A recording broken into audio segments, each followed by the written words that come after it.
Sir, ma'am, baka naman pwede po na makahingi ng consideration sa grade o kaya special project. Kasi po, candidate po ako for magna cum laude o kaya summa cum laude.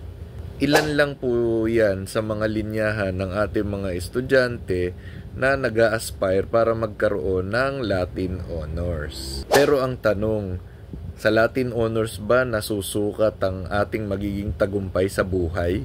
Natatandaan ko noon nung nasa undergrad pa ako, mabibilang lang talaga sa, kung hindi sa daliri, at least wala sa kalahati or wala man lang 1/3 ng batch namin ang nakakuha ng Latin Honors noon. Pero kung ako tatanungin, talaga namang masasabi ko na yung mga nakakuha ng Latin Honors, yung siguro yung valedictorian namin, talagang mahusay talaga. Iniwala ako na bihasa talaga sila sa kanilang major courses. Guaranteed ba na magiging successful ka sa iyong profesyon o sa iyong magiging negosyo dahil sa iyong Latin Honor?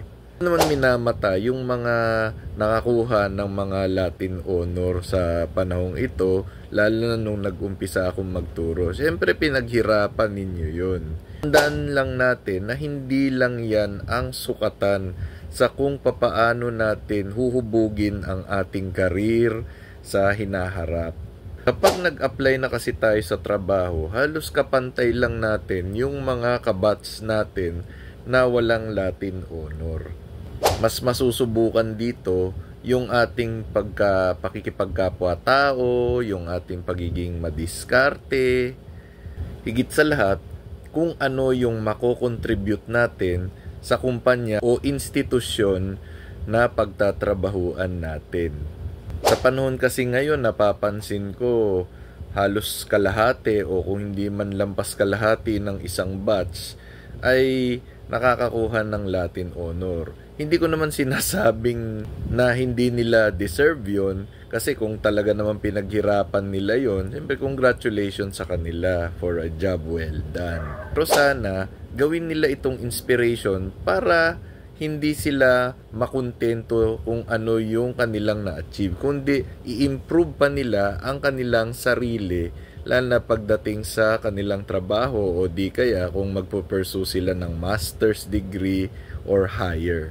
Kasi mas masakit kapag nasa trabaho na tayo tapos malalaman ng mga boss natin na Latin Honor awardee pala tayo nung college, tapos ganun-ganun lang yung ibibigay natin sa kanila. Sakit yun kasi pakiramdam natin, alam na natin lahat yung pala ang layo at marami pa pala tayong dapat matutunan, di ba?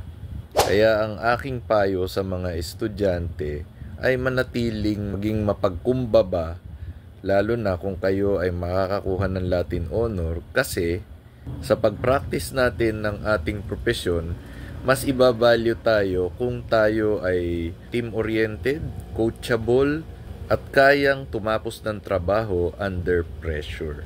Mas masarap kasi sa pakiramdam na ibang tao ang pupuri sa atin, lalo na kapag tayo ay may mga magagandang contributions sa ating profesyon. Yun lamang po. Maraming salamat.